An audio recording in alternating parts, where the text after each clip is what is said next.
In this week, we're covering the big moments in God's plan to save the world. We started with Abraham and how he gets the first covenant directed to a specific people about how God's going to be saving the world.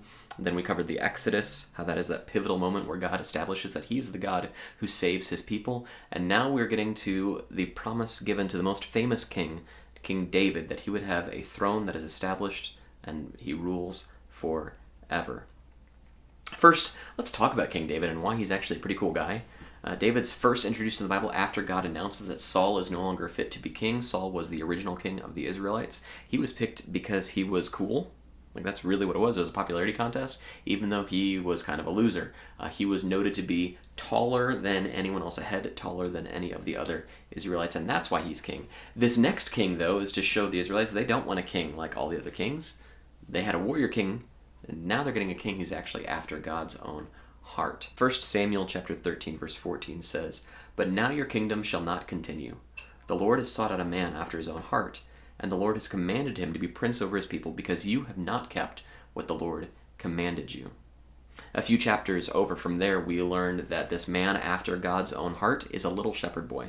He's the youngest of a very large family and the smallest. And so we learned that David's heart, it's made of the stuff of kings, even if he is a wee little one. But we learn more and more things about his life as the story goes on. You ever hear about David and Goliath? Well, that's this David. He fights the guy who scares the entire Israelite army to wet their pants. And David's the guy who fights him anyway and says, if the Lord's on our side, we're going to win. He ends up cutting off Goliath's head in the end and parades around the Philistine camp to show off that God is stronger than a giant. Another cool thing about David is that he refuses to kill God's anointed. Saul is the anointed king, even though David's also been anointed king, but David refuses to fight Saul for the throne. In fact, there's actually one interesting passage. It's in 1 Samuel chapter 24, 1 Samuel 24, and Saul goes to relieve himself in a cave, and it just so happens to be the cave that David is hiding out in, running away from Saul because Saul's trying to kill him. So Dave approaches Saul, and instead of killing him, he slices off just a piece of his garment, shows it to Saul later, saying, "Hey, remember that time you did number 2 in the cave? I could have killed you then, Saul, and I chose not to." Even more things happen that are really neat in David's life. He becomes a mercenary for the Philistines at one point. As David grows, he becomes a very renowned fighter. The Philistines refuse to let him go to battles against the Israelites, though, even though he's a mercenary. But he rescues cities, he defeats armies, he gets this roving band of merry men who go out and fight. We learn that David also a guy willing to get excited about things that you should be excited about. Earlier in the history of the Israelites, they did a bad thing with the Ark of the Covenant, which is physically where God lets his glory rest on the earth, so that it can be amidst the presence of the Israelites. And they used it in battle.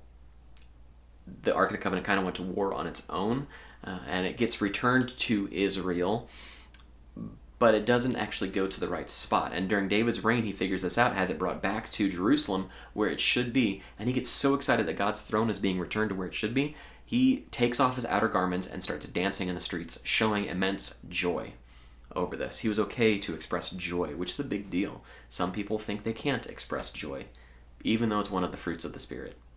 Now, many other really neat things happen in David's life. The book of Psalms in the middle of the Bible, he wrote and or inspired a lot of them, like about half the songs in it.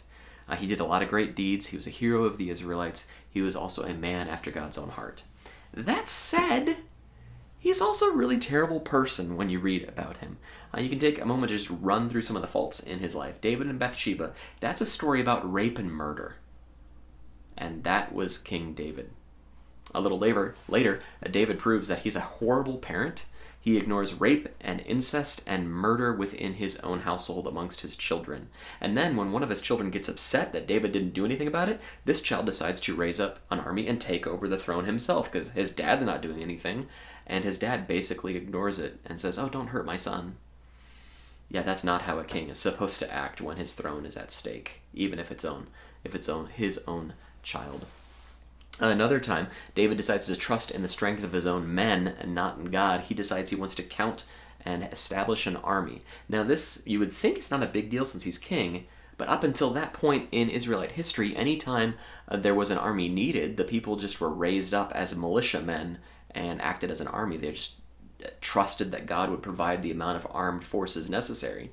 Instead, though, David counts his military strength, and this was unprecedented. David wants an army, he wants to be a king, and God punishes him for not trusting in God. And then there's David's deathbed speech, which, if you read it, it sounds a lot like the Godfather dying. He lists off to his son all of the people that need to be killed if he wants to be an effective leader, so that no one will stand in his way and challenge his leadership. So you might start to wonder, when you start to read over the faults in David's life, how in the world is this man a man after God's own heart? And my answer is this: Psalm 51. Go ahead and pause this now and read Psalm 51. It is an excellent read. Read Psalm 51. All right, Psalm 51, if you've read it now, it is the great psalm of repentance, written after the prophet approaches David and openly says, "You are a sinner. This Bathsheba thing is not okay. You did bad here, David." And David realizes he was caught up in his own power, and he repents and realizes he messed up and asks God for forgiveness. He tries to make things right as much as possible. King Saul, the one before David, when he was confronted with his sins, he deflected and said it's not really his fault, or someone else made me do it, and he got angry. When David had his faults brought to him, he repents and he tries to make amends. Everyone sins, and kings, people in leadership, seem to sometimes, not all of them, but some of them seem to sin just so much more greatly. And the whole, with more power, we can quote Spider-Man if we want to, with more power comes great responsibility. And David and Saul, these guys had great power. And so they messed up greatly. David, the reason why he's a man after God's own heart, is when he gets caught, when he's pointed out his faults, then he apologizes and tries to make amends and realizes that he was not a perfect person.